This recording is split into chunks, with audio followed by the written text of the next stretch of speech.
Now, what would this rail look like? 20 miles of elevated concrete structure, 721 concrete pillars, each 8 feet wide on massive underground foundations, and 21 large stations. Let's take a look. Now here, it's going to start somewhere around here. This is prime farmland near Kapolei. These renderings were provided to us, drawn to scale by the Honolulu chapter of the American Institute of Architects, who, those guys oppose this system. They're usually for rail, but not on this particular project.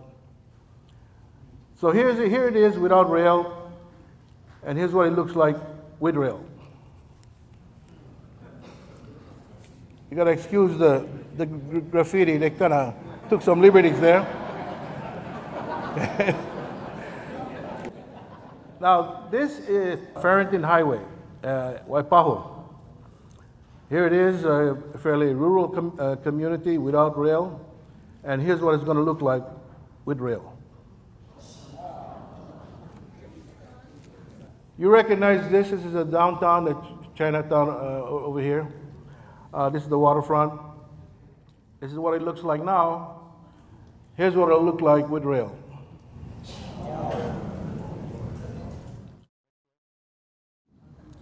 This building here is the historical Dillingham building. All of you know that, of course. And this is Nimitz Highway. Actually, it's Nimitz Highway becoming Alamona Boulevard. This is what it looks like without rail. Let's see what it looks like with rail.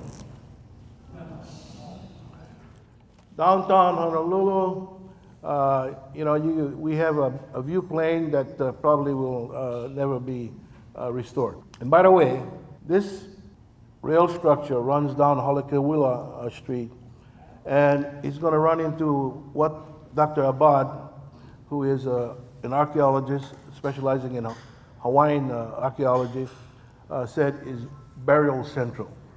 Literally hundreds, if not thousands, of EV there. Now, this is University Avenue without rail. Now, this is not part of the section that they're talking about right now, but if they ever extend it, which they promised to do, here's what it's going to look like. Now, this thing is 100 feet in the air because it has to, get over the freeway. You know, the city is thinking about building these elevated structures. Cities on the mainland are tearing them down.